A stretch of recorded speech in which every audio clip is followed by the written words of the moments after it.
make it there and can make it back. Salutations and shit, folks. Welcome back to another episode of your favorite travel podcast, Travel and Shit, where I, your host, D. Carrie, have an experiential conversation about the nuanced ways that travel intersects with regular life. And this is absolutely a travel intersecting with regular life kind of situation. So if you're watching on the YouTubes, and I hope that you guys visit the YouTube so that you can see these beautiful faces I have. My partner's best friend, Mark, and his fiance, Nicole. Round of applause for the family. What's going on, everybody? Hi. What's going on, Trump? Hey, y'all. What's Good up? to see you, Howdy. Kay. How are you? Haven't seen you in like, I don't know, Couple weeks. 3-4 weeks, right? From Exactly. Mexico. We had such a great time in Mexico. Amazing time. And we were there for shits and gigs. You guys were there for responsible adult reasons because congratulations again on the engagement. Thank You guys are getting married in Mexico. So Yes. So exciting. this episode is going to be about destination weddings because many of us will travel to get married or travel to be there to witness the nuptials of people that we care about. And it is easy for me to make an assumption of what I would anticipate that being. However, I've never been married, never planned a wedding.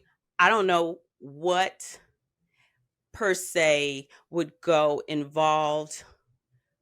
I don't know what would be involved in wedding planning outside of being in weddings, if that makes sense. So I've been in weddings, so I understand it from that perspective, not from the perspective of the person or people paying for the wedding or responsible for making the actual decisions in the wedding. So I started off by asking, it would have been easier if I actually had my tablet with me. Let me text partner extraordinaire. Can you pass me my tablet? What is the iPad? Can you pass me my iPad? Thanks. Because I asked a bunch of you amazing folks that listen to the podcast and follow on the socials. Feel free to slide through the socials so that you can be part of these questions that I ask occasionally. What would you expect to be or what topics or what things are front of mind when you are invited to be a guest at a destination wedding? And I got a lot of really, really good responses. And I'm going to read for you what my favorite one was. It was a very detailed and extensive explanation on what they look for. So, Alexis, I love you, girl. And she specifically said that her sister did a destination wedding, I'd say, years ago, because we were in college, she said, when that happened. And it's cute because I'm looking at some of the responses that people had, and it was kind of like, oh, is this coming up soon? Or why are you asking? No, it's not. Not mine. It's a disclaimer. Chill. Not yet. Right. Big chill. Not me, not now. We're not there. Here we go. This is me. So, dropping down a few more comments. Clearing my throat. So, how far in advance is the invitation? Give me time to plan, prepare, and save. How far in advance do RSVPs and payments need to be made and received? Am I responsible for planning and booking on my own, or is there a package, group rate, hotel, or stay recommendations, etc., that will make planning easier? Are all the festivities in one central location, or do I have to also worry about getting to and from venues, locations? Is it just the wedding, or will other things be at the destination as well? Bachelorette, bachelor, rehearsal dinners, activities with couple. What's the itinerary? And what do I need to pack, carry, have, save, show up for? Does the couple expect a gift? Will there also be some celebrations or chance to shower the couple locally if travel isn't an option for some folks? And she closed it out by saying, my sister did a destination wedding in Jamaica over Thanksgiving break when I was in college. So I just remember all the things that came up. The hotel resort did an inclusive package, so that helped planning a lot.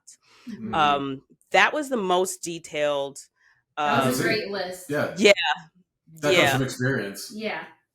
And Clearly. I feel like I don't want to say sadly, but that's one of experience, as we all know, is the best teacher, right? Something that Mhm. you've been through, something that you've personally been involved with is always going to give you the best um, point of reference for how shit works. So that being said, have you guys had any experience in wedding planning? Like, what do you guys do? Who are you?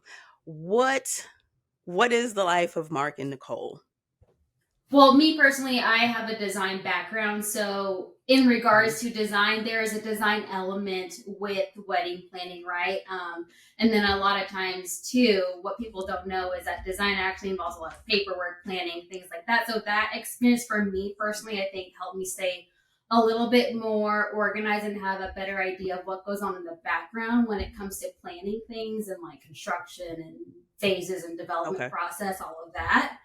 And then I'll let Marc answer for himself what his background is like and how it relates. So for me, it's very similar to your experience, right? It's like I've never been married. Neither of us have ever been married. This is the very first time planning a wedding and being this in depth with the wedding planning process. Hopefully, never have to do this again. Also, Yeah, like, yeah, same. Also hope that. Yeah. Like I've been in weddings. I've been part of the the wedding party for the guys and one of the groomsmen. I was an altar server growing up, so I've seen a lot of weddings. I was My brother did actually that. Shout out to y'all. yeah, yeah. I was actually when I was in high school for a little while. I was actually part of a like the photography, videography personnel, and I was like one of the breakdown people. So I've seen the wedding days, the entirety of it. But other than that, it hasn't been this kind of experience until now. Yeah. So we're Right. learning a lot. I want to add to I guess my wedding planning experience is going to be limited to strictly again being in the bridal party for my sister's wedding, seeing how she kind of went along with that process as she was going through it, and then of course she's like a great person for me to bounce ideas off of, and then going to weddings, being a guest myself is the only I knew what I experienced as a guest and what I wanted my guests to experience or not experience based on those past experiences. And we've been to destination weddings together. So that helps. Which is a big decision make factor for me in wanting to do or follow through with the destination wedding. Really? How so? One, it's fun. You get to travel. Travel's important to both of us, I think. And then with this particular wedding, I appreciated the fact because I was a little hesitant at first. I mean, not super hesitant because it was DR, and I was like, I definitely want to go there. On top of meeting all his friends and stuff. So, but I was just a little, I guess, not as used to traveling at the time. And I was like, okay, well, positives. It's a great way for me to get that travel experience, see the world, et cetera, meet people, whatever, try new things, right? Let's do it. So we get there, and I appreciated the fact that with this particular wedding, everything was on the property. Everyone, for the most part, stayed on the property. We could mingle with friends before the wedding, after the wedding, during the wedding, of course. There were activities at this particular resort. I felt safe. I had options for activities to do. So I thought it was a really good way for me to kind of dip my toes into traveling, being surrounded by people that I know and love. Okay. What was your, for the both of you, what was your experience of travel prior to that experience? Like, are you guys extensive travelers? Did you travel growing up? And before you guys started traveling together, what was your travel experience like before then? Because I know, and I asked that because for me, before I was traveling with Justin, it was solo travel, gang. That was it. But that's because I didn't have the options of the girls trips, and most of my friends are married or they live out of state, or it's just we're in so many different little caveats and corners of life, not necessarily different tiers of life, if that makes sense. We're still pretty much all aligned with a lot of the same things. It's just that, okay, yes, we're all pretty much career driven, or we're all pretty much, focused on some area of whether it be a creative goal or a professional goal. But then this one is doing that with kids. This one is doing that navigating a new marriage, or this one has been married since we were 22. So it's really just family life, not really worried about so much of, fuck this job, I'm gonna do another one. My husband and my children mean mean more. So we're all kind of like in the same building, different floors. You know what I mean? That kind of stuff. So what was your experience with travel? Me first. Ladies first. Mine was minimal, not as much outside of the country, outside of like when I was younger, traveling to the Philippines with my parents or something. For the most part, it was all within the United States as I was younger, traveling to visit family. And then into my adult age, I did minimal solo travel for work, going to like Ohio, Wisconsin, California every now and then. But that was the extent of my solo travel, was pretty much with a stateside. Mm-hmm. So for me, I lucked out by growing up with a family that travel's really a huge value for us, to be able to go out and see the world. And ever since we were young, we would always be traveling, whether it was back to the Philippines to go see, the family, or road tripping it to anywhere in the United States, or flying around. And as I grew older, that value really solidified. Like you've met you've met my brother, like extensive world traveler himself, right? He just came back from looking at the Northern Lights. In preparation for this podcast, I hit up my parents today. I was like, Mom and Dad, how many places have you been? How many countries? Because they are probably the best traveled people I personally know. Wow. And they're at like 45 countries at this point. Wow. Me, and have they done that together? Yeah, they've done that together. Now that they are retired, they are just gone. And gang. I can't wait. Absolutely. Exactly. And then, God bless. And then for me, growing up, it's always been, friend group travels. Mm-hmm. I was, me and Justin, we've been through road trips together. We've gone on cruises together. We've gone spring break. I've always also had a lot of places I've been to in the military, right? So we went to other foreign countries. And for me, I also did a lot of foreign travel solo as well. Okay. That was something that I really loved, and I always had a great time doing. I learned a lot about myself. So I'm about 24 countries at this point. Nice. Yeah. So did you guys ever consider doing the wedding stateside?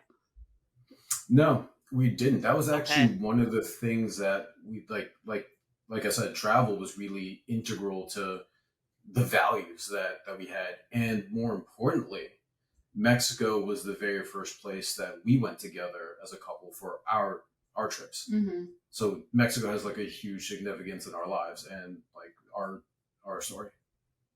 We're hoping to like share part of that magic of our love story, I guess, is the intention behind having it in Mexico. Mm-hmm. Yeah, I think that'll definitely translate into it. Yeah. Like, so I've seen the property. The shit is fly. Mm-hmm. Like it's chef's kiss. It's fucking gorgeous. It's going to be so freaking nice. I'm really excited. And what was it that I guess a better way to ask it was, did you go into it knowing or having a handful of things that you would not compromise on? Like when you buy a house, right? You know that you can't get everything, but they tell you to go into it with a list of things that it's just like, what are your non-negotiables? Was that the process with choosing a location? Because then you've got the option of doing it in the middle of nowhere. Then you've got the option of doing it in the middle of everything. Then you've got the option. There's so many different options. Whatever you can conceive of, I'm sure it could fucking happen. So what was at the beginning of your decision-making process? For going back to your friend's list, making sure that the guests would not have to, knowing that we were going to have potentially older guests coming and just being concerned about them getting to and from, it was important for us to have everything happen in one singular location to some degree. Like we didn't want to have to bus you to and from or whatever, things like that. So I think, and then that was probably the primary driver, I think. And then secondary, ideally, it would have been nice to like be in the jungle and have like jungle vibes. And then like the further into the research process we quickly realized what compromises we were willing to make. It's funny, the level of compromise, because Yeah. I think the only thing that we haven't compromised on was that it is in fact a destination wedding. Everything else, because Mexico was always in our heart, but then just to double check what it would have been like for other people, we looked at all of South America. We looked at other I looked at Europe just for like, hey, all right, let me see. Just for kids. Yeah, just to know. I mean, we considered stateside. We did consider stateside places that had jungle vibes ish, and it really wasn't happening. Never in my heart. It was very fleeting. If we did consider it, was for a hot second. Yeah, the amount of compromises is pretty amazing. So tell me about that. What was your impression, or did you have any expectations going into this process, and how did that compare to where you guys are with it now? I think that my expectation was that we would set a budget and then we would be within that budget. Maybe it's our lack of self-discipline on this one, but I mean, our budget is significantly increased. And I think it's because when you go out there, you see what's possible, and then you see what the top tier dream would have been. And then you go look at what makes sense financially, but also what makes sense for your guests. Right? Because we had different locations in Mexico that in mind, but when we went to go see them, it wasn't that feeling of everybody can be together. It wasn't easily accessible. It wasn't something that you can get to without problem. It would be more intensive. And for some people, like you guys, like, hey, we're seasoned travelers, doesn't matter, we'll find a way, not a problem. But for the guests that maybe this is their first time leaving the country, would they be comfortable? So we had to compromise on that. Okay. And that was far different than going in. Nicole, did you have something you wanted to add? No. Okay. I did go with that one. So in terms of, okay, I'm trying to get into this one without being in y'all business. So budget. You go in with one idea.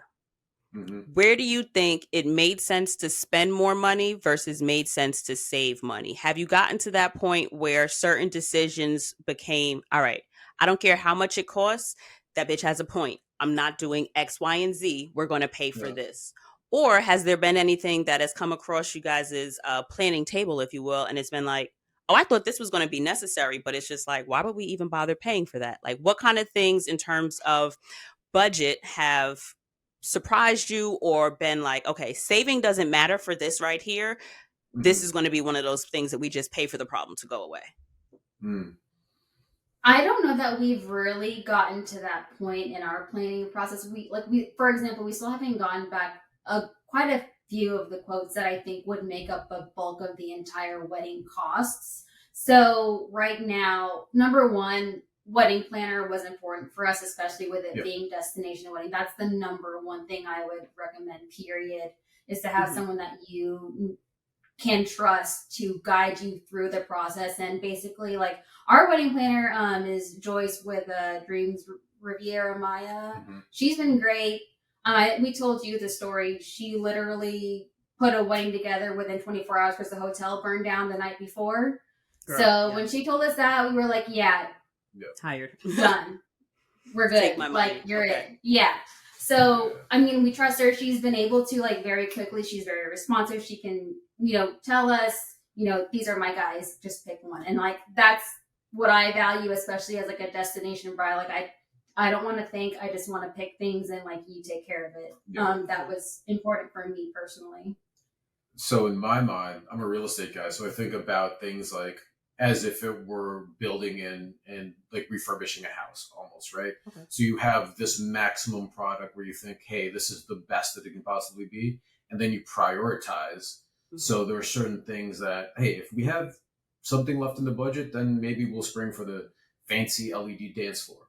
But that's going to get cut before we cut the band, right? We're playing. We're gonna pick a band, and that's gonna be. Y'all gonna have live music?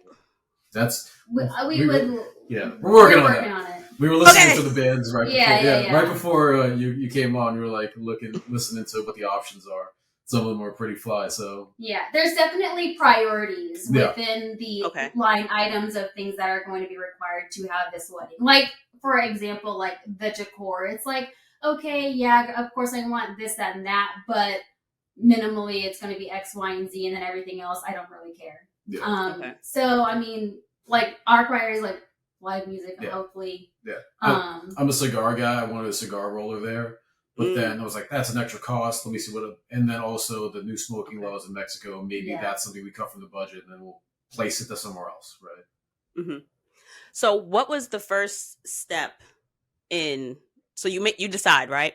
And I would assume that the first step would be destination, right? You choose a location. How did you guys settle on outside of the country, like your resort or your or even an area, a location outside of it being just accessible? Because in my mind, I'm thinking you could have had that jungle wedding of your dreams. However, like you said, like when we were in Tulum, it was like, okay, this is cute, but to your point, like getting there was a pain in the freaking ass. It was a struggle to get there, and we figured it out because it's us. Like, it's not rocket science, right? But if you'd never done it before, and then with the language barrier, I know some people, depending on age or experience, tend to be a little more I don't want to say squeamish or reserved, but apprehensive. Yeah. And I don't want to say scary, because a lot of people have rational reasons for being apprehensive, like you said, in new areas. So 100%. What was like one of the first things that you kind of had to make a decision on so that you can actually get into the wedding planning process?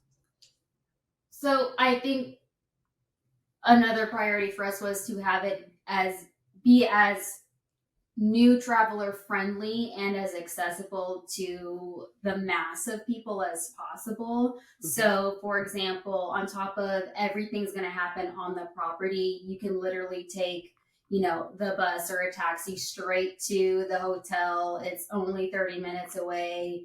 Big deal, big whoop. No, that's not an issue. From the airport, you mean, right?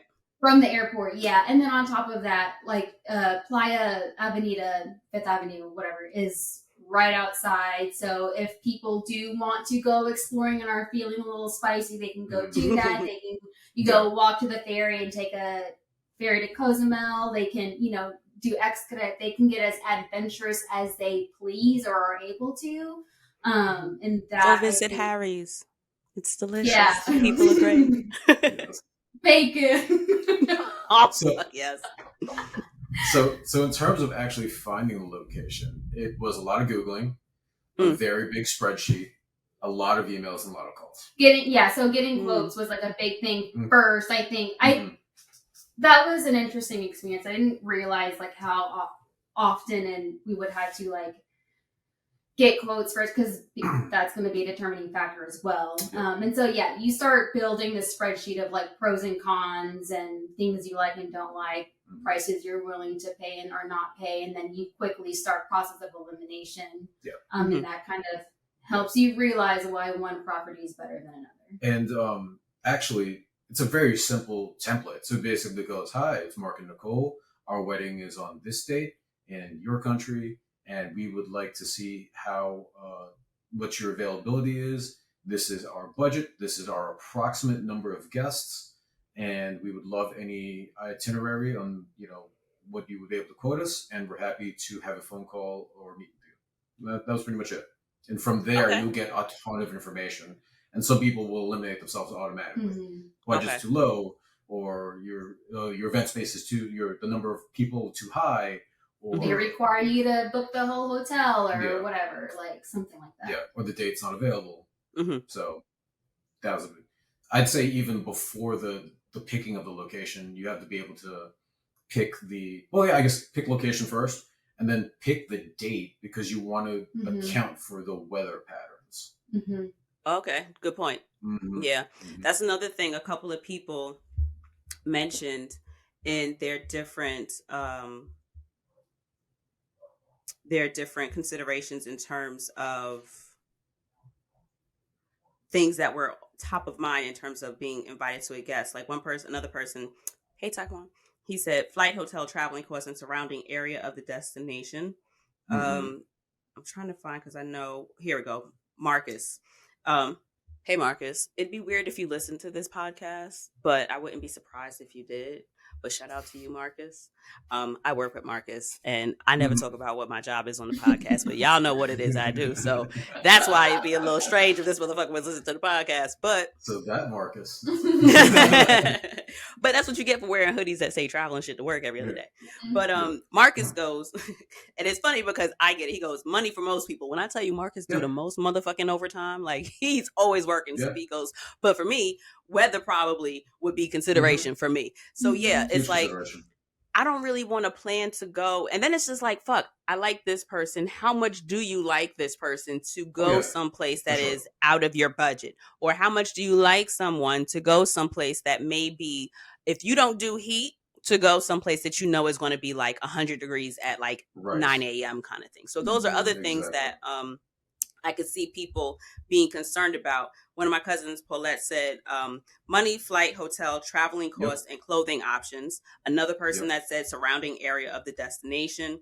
I have one that says location. What's up, Norm? He says location, price, and travel times. My destination wedding. Oh, okay. My destination wedding was in Key West. And one of the reasons some didn't come was because there is no direct flight into Key West from this area.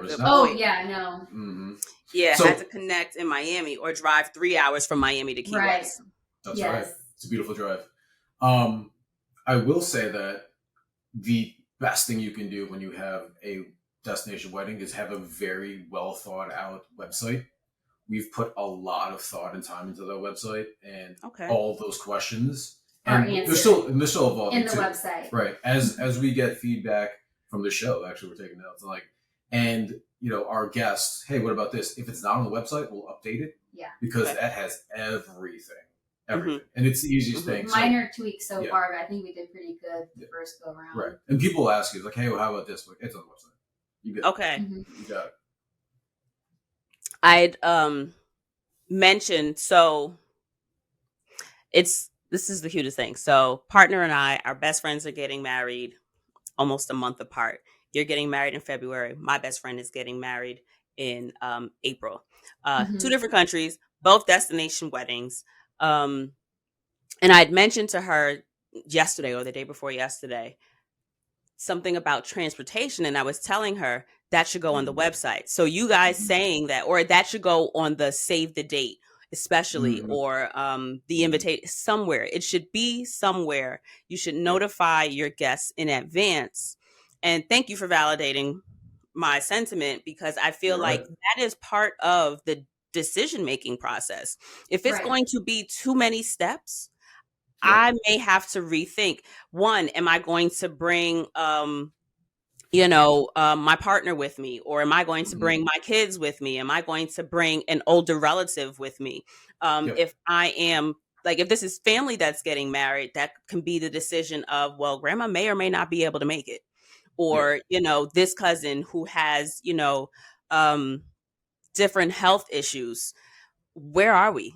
Is medical attention going to be nearby should anybody need it? What is the demographic of the average person at this party? You know what I mean? Like, are there any persons that may be special needs of whatever descriptor or variation, whether that be dietary restrictions, whether that be even religious affiliations? Like, if somebody needs to pray in the middle of the day, are they going to feel safe doing that?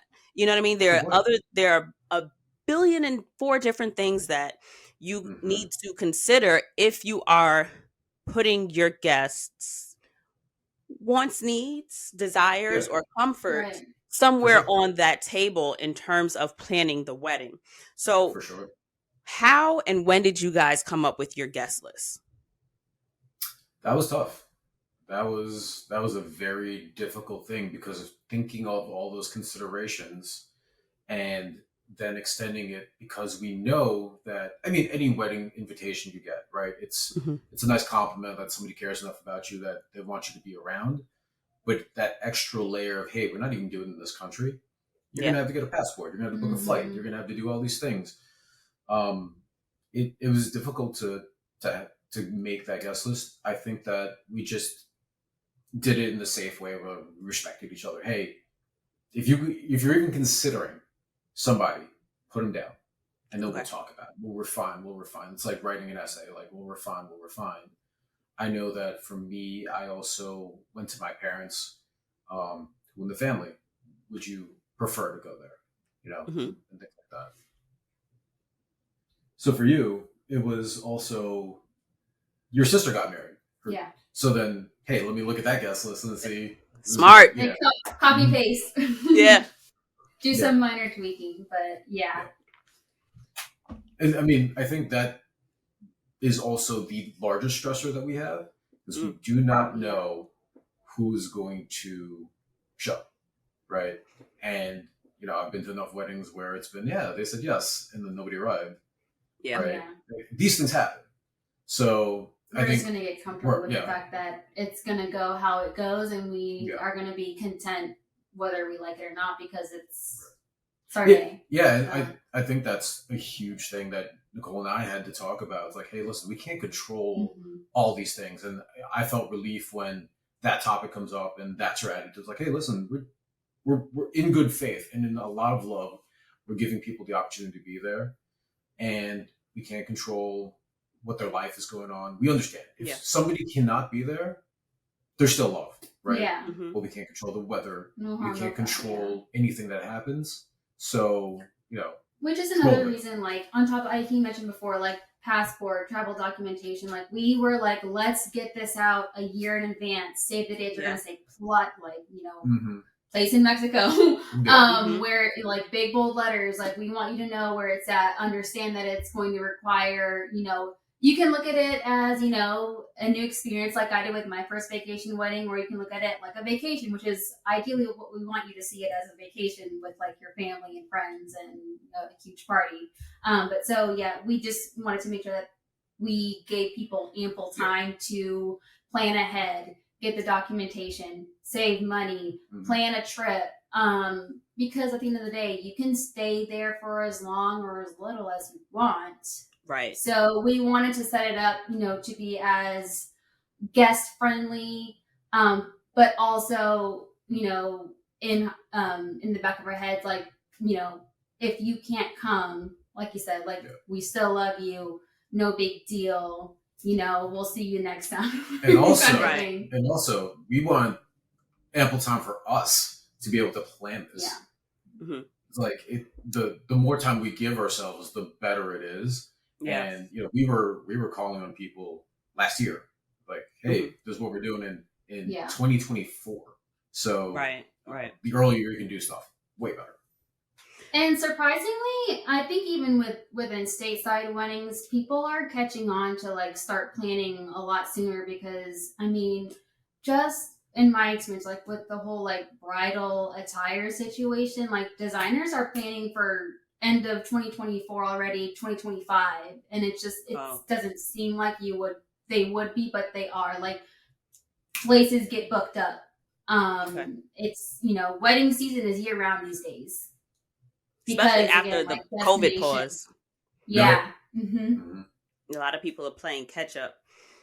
So with the guest situation, you can say anticipate, let's say you have 150 people on your list and you're only able to get that down to like 125, but now you're having a destination wedding.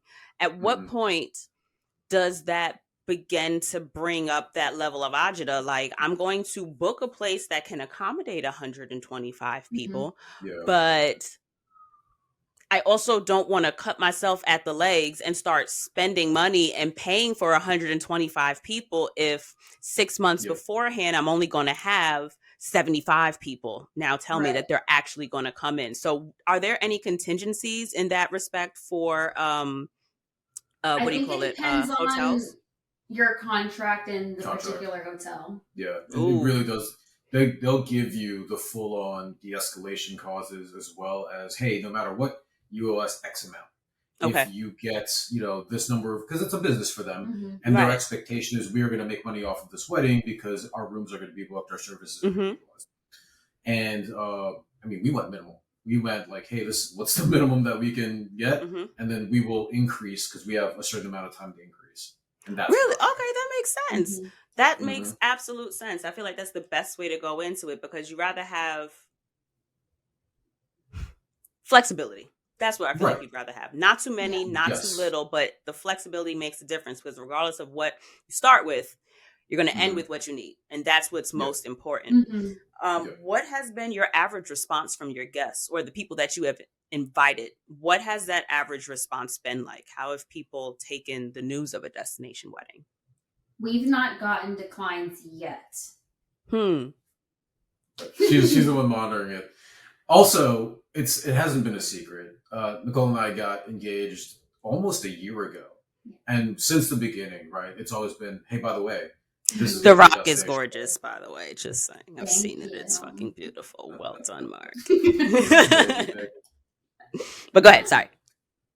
Oh no, I mean, I'm just saying that basically, Like, hey, it's destination. Like, Yeah, that was people one of the know. first things we decided. Everyone knows us. It's going to be outside the country. it was such a priority that, my guy friend's like, I can't wait to do a bachelor party. I was like, nope, nothing. I don't want a bachelor party. We're not doing a wedding shower. None of it. All the money that you would have spent to do any of that, to come see Save me. it. Yeah, save it. Go to just Mexico. Come to the wedding. That All was that matters. to one of your friends' questions, I think, too, was Yeah. like all the pre-wedding stuff. Yep. We cut it all out. That's where we're saving. Yeah. Cut it out. We'll Come save to it Mexico. there. Yeah, it simplifies things. That's one less thing that we need to. We barely plan. have a bridal party. It's my sister and his brother. Yeah. And that helps us too, I think, with the planning of the bridal party situation. We just have two people to worry, and Justin, of course, to worry about. So that helps a lot, I think.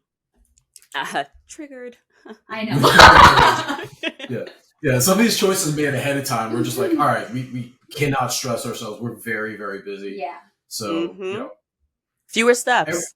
Fewer steps. Yes. And Fewer steps. Less decisions. I don't want to make I make enough decisions with my regular life. This is not the decision process I wanted to be, stressing out about. And less financial outlay for any of our friends, because that's one of our big values. Outside of, hey, travel's a value. But the other value is not making this a burden to the people that we love. I can respect that and appreciate that. So thank you guys for that from the bottom of my almost poor heart. Okay, from the bottom of there. So what about the actual wedding license? The wedding, like the marriage license. Is that what it's called? The marriage license. Mm-hmm. How did you navigate that? How does that work with doing the destination wedding?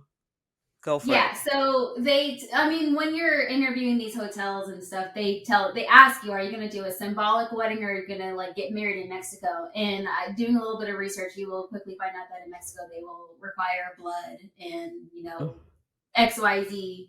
And so we were like, we don't want to do that. So we're going to do a courthouse wedding stateside. Very intimate. I think we would like to have an intimate thing for just us. So courthouse, and then we'll party with everybody else in Mexico. Again, simplified. Yeah. Fucking love it. Yeah. Easy, simple. Yeah. I really align with, I don't want to make decisions. I struggle with decisions as it is. Why am I going to make this difficult for myself? This is something that I want to enjoy. I know that I don't enjoy making a lot of decisions. So why would I put myself through a process that I am, and that's what makes it more frustrating to me, is that you're doing it to yourself. Like if it's something that I am doing, that's when I get big mad, versus it's like, all right, well, this is what I signed up for, or I agreed to this. Yeah. Right. This is your day. And I feel like destination weddings in general, wherever you decide to have it, can really tap dance, not only on people's nerves, but on that fine line of it being your day. But then also it's like, you got to be aware that you are inviting other people to share in that day with you. And if that is the case, if you are making this, I don't want to say a public event, but if you are making this a family event, you've got to consider the family. Otherwise, Right. elope. Because if you wanted that jungle wedding, if you were dead set on the jungle wedding, you'd be like, hey, that's what we're going to do. We're going Right. to invite that intimate group of people that we know can attend, or, make it that thing. Did you guys consider doing multiple weddings, like doing a wedding in the States, and then, like, other than, of course, the intimate actual marriage license part, did you guys consider doing maybe 2 weddings, or a destination and then something back home for people that, like, that was did another not. one? Okay. Mhm. Fair. Yeah. Right off the bat, no for me. Yeah. Okay. It wasn't like that. It was very much I mean, technically we're doing that right now, but that was only for like a simplification thing. Right. I mean, speaking of elopement, like that was actually very much our initial plan. It would be parents, siblings, end of guest list. Yeah. But there was such an outpouring of love when we got engaged. We quickly realized how many people want to be part of that day too, and like, of course, we also want that. Yeah. And I think I didn't understand like how large the group was, which I love and I appreciate, and I love everyone for it. So we're happy to be doing this. Like, that's number one. But then too, we still get the best of both worlds by doing our own little thing. So what all is still left for you to do? So you've been planning for about how long? Maybe like almost a year? You've kind of been planning, navigating options and the such? Yeah, well, Almost a we year. technically, we've been doing research for at least that long, and then we, I think, officially hired our planner October, November. Okay. And how did you choose her? Ball rolling. How did you choose her? Like, just Instagram. okay, girl, fair. I mean, we interviewed a couple. I did primarily do my research on social media. I want to see what kind of work they were putting out, and just go from there. We compiled a list of questions that we had for everybody, scheduled interviews and calls, and then weeded out the riffraff. Y'all are so damn organized. That is such an admirable trait. I would. It's a lot of spreadsheets. It's a lot of. Mark is really great. That's most of me. So what is still left? It's like, my bride doesn't even have WhatsApp, and I'm like, that's your guy right there. Yeah, exactly. Yeah, one of you I guys. have it now. Oh, you've graduated to the technical end. I'm like, he's the traveler. He already knows really well. Yeah, showing me the world. He's my Aladdin. Oh, I was gonna say, oh, you're Aladdin. We got all the contracts. Oh, the wedding binder. Yeah, exactly. It's his binder. It's my binder. I'm with the shits. So what is left to do? What do you guys still have to navigate? Say it again? We have so much. Plenty. Okay. We have so much. I think we've got the big rocks knocked out, right? Like, we know where it's going to be, and we know what the food's going to be like. Amazing. Okay. Like, when we met you and Justin down there, we were, like you said, that was our second time. So we went out the first time to go look at the potential properties. And then this second time was to meet our wedding planner and do some of the wedding things that need to be done on site. So then, we still got plenty. We have a lot of choices to make. So it's down to the finer details. Finer details, right? Yeah. Which floral, which band, music. What are we going to wear? Walkout song, walk-in song. Okay. Those kind of things. And then some back-end homework like, hey, who's going to sit where? And does anybody have food allergies? Does anybody have anything that we need to know about ahead of time? Children, how old? How many? What are they going to eat? Do they need babysitting services? Yeah. Like, we will have resources for it. Like, we're trying to make this, again, like, as good. I think we prioritize our guest experience was like my number one thing. Yeah. And so, we've thought about it over and over, and we continue to think about it. Yeah. But when it comes to like the finances, the payments, everything comes in installments, right? Okay. So we pay X number, right? When you make the contract or write it out, then you put down initial deposits for the hotel, initial deposits, food and beverage, photographers, your planners. Oh, they're doing that also out there for you. You're booking, I guess, through the hotel, the photographer and stuff. through the wedding. Oh, The wedding okay. planner. So the The other, Okay. hotel does require you use their DJ. Is it their audio visual services Yeah. or something? it depends. What? Or it depends on your contract. Yeah. Yeah. Okay. So I guess at that's different the tiers I you think can it's like a introduce. liability thing. Like they don't want anyone coming onto their property messing up their electrical. I don't know. Okay. so Fair. the interesting thing, and something I didn't know going in, it's like, okay, we're gonna have this wedding at the hotel. The hotel planner is gonna take care of everything, and that's actually not true. Like we booked a wedding planner to work in conjunction with the coordinator, with the hotel's coordinator. Okay. different people. So there's 2 people involved. Mm-hmm. Who wasn't even the Okay. same person as the wedding salesperson that we Wow. spoke to. So Fair. yeah, there's a lot. That makes sense. Because honestly, if That threw me off. Because honestly, in my head, if I'm putting together a wedding, I don't want that person being distracted by people who are still, hey, so are you guys open? So how many Right. people Mhm. can I have? Do y'all have Right. nachos? But is it vegan Mhm. cheese? I would rather there be somebody else dealing with and fielding all those questions and navigating the, the razzle, not the razzle dazzle, because you want the razzle dazzle once you start putting that money down. That's where the razzle dazzle needs to be. But I can see the separation in that. That makes sense to me. Were there any surprises? Like when you went into it, you expected XYZ to be important, and then you realize after speaking with more people and getting kind of on page 42 of that binder that, like, you know what, this isn't necessary. I don't need this anymore. Are there any things that you expected to be really important so far that you've already noticed, like, oh, that's off the table? I think transportation was a big one, right? Because we have people coming in that are handicapped and are not Spanish speakers in any means. I thought that we were going to have to book everyone's transportation from Cancun airport to the hotel. And it turns out, no, you don't. Like, you saw it yourself. Like, this is the most convenient place in the world to get, like, everybody knows where every hotel is. And they come out to you with a clipboard that says, hey, these are the standard prices. That was a surprise. Yeah. That was a surprise. I mean, shout out to Cancun making sure that they are tourist friendly. They have got it down extremely to a science. It is very convenient and ends up, you know what? We don't need to book anything extra. We just tell people how to get there. Yeah. And as long as people are aware, hey, don't ignore that last girl with the lanyard and the blazer that comes up to talk to you. Because initially I was like, no, we're good. And she was like, no, actually, I work here. It's cool. I'm just here to make sure that you know what, you should be paying. I'm like, oh, girl, okay, yeah, I'm so sorry. Hey, what's up? Buenas.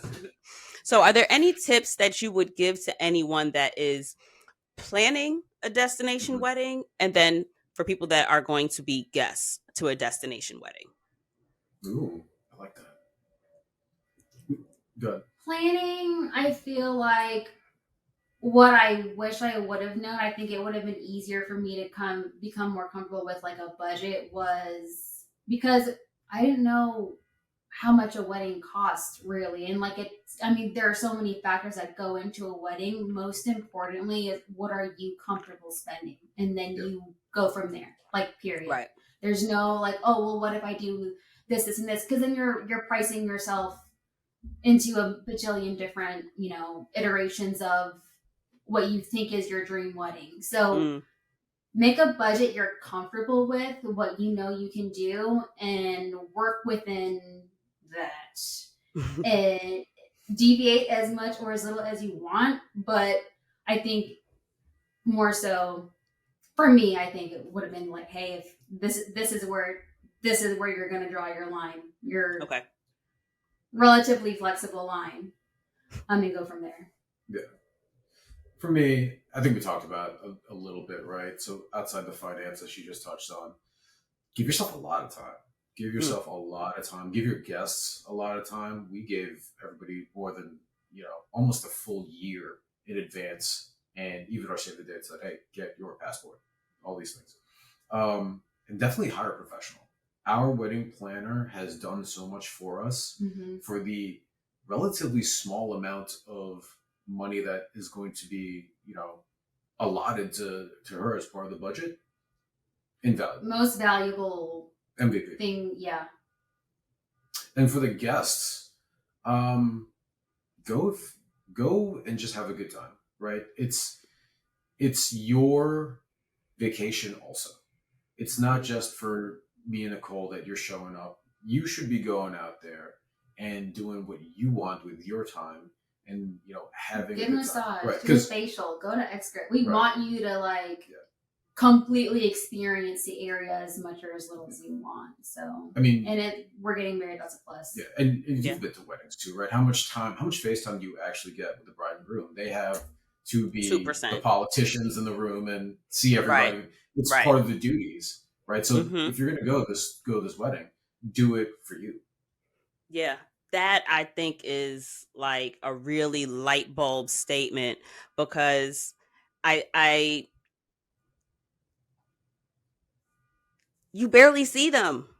Right. You barely see them. You go, Mhm. they're on the center stage, and then it's like little piece of ceremony, and then it's then it's the speeches, and then the cocktails, and then it's cake all of a sudden, and then all of a sudden, right, and then it's just like you're waiting on your car to go back to wherever you came from, and it's like it goes by so fast. And to your point, you barely see those people that you are there to celebrate, whether it is far away or whether it is close by. So I think that that's a really good point as to why you should possibly focus. I mean, unless you're independently wealthy and you're paying for everybody's accommodations and you're paying for everyone's like flights and stuff, like if you're expecting people to drop a couple $100, because keep in mind, I feel like on average, low ball, high ball, maybe like as a single person, I remember like it used to be a struggle to come up with like $100 to gift a friend that was getting married, right? Absolutely. In your 20s, and you're just like, damn, love y'all, but yeah, where am I taking from to give you this wedding gift, right? Because at bare minimum, I'm expecting to at least cover my plate. And then you get older, so then you up your gifts. And then it's kind of like, all right, so if you're up to the point where you're giving like $250 as a wedding gift to like really close friends and family or whatever, then it becomes like, girl, so not only, I'm not even just giving, I am now paying for a flight. I'm paying for accommodations. Outfits. I have to feed myself for part of that. I've got to do makeup. I've got to do hair. I've got to be in heels. That is not my ministry. I'm telling you, I ain't wearing heels. I'll tell you that now. So I don't do heels. But I mean, whatever your thing is, you are putting yourself in a nice outfit. Either you're buying that, you're renting that, you have it, whatever your situation is. But you are doing so many things to make yourself presentable and to be the best guest that you could be for these people. The least you could do for someone that is flying, especially when everybody has to fly. It's not like, y'all have friends and family that live in Mexico. You might have maybe like one friend, a couple friends, or maybe a cousin that moved out there during the pandemic and ain't never come back. Whatever the case is, even if you decided to do your wedding in Texas and people had to fly from New York, from Florida, from New Mexico, from the Philippines, from fucking Tokyo, from wherever, people are traveling a really fucking far away to come to your wedding.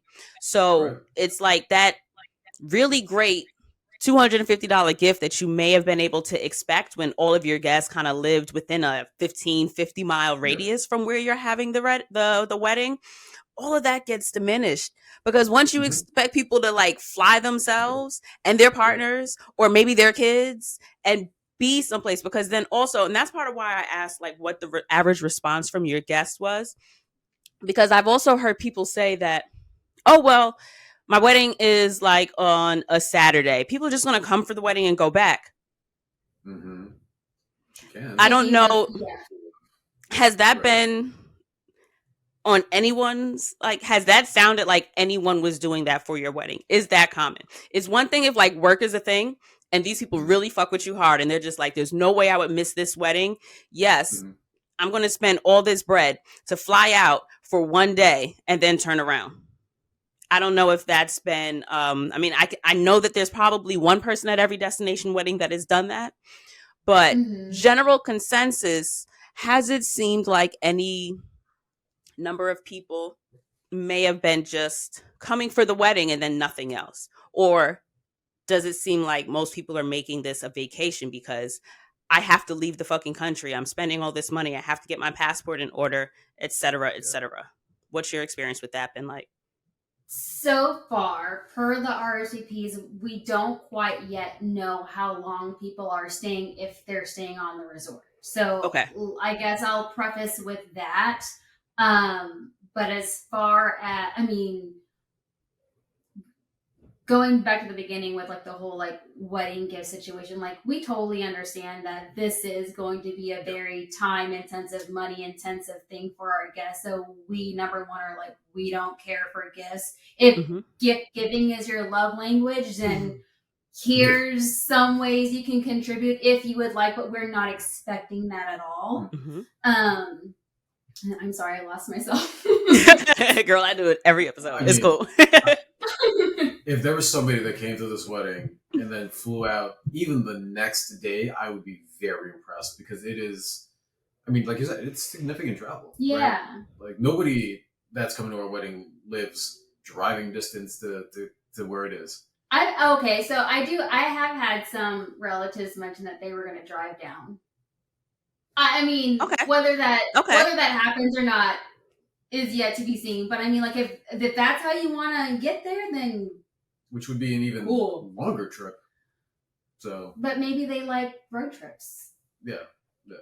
No, I'm pretty sure. I don't know that safe travels. But if they want to do travel that, safe. then By all see means. you at the wedding. Yeah. Right. We're starting on time. Yeah. All right. So is there anything else that you guys would add to the conversation?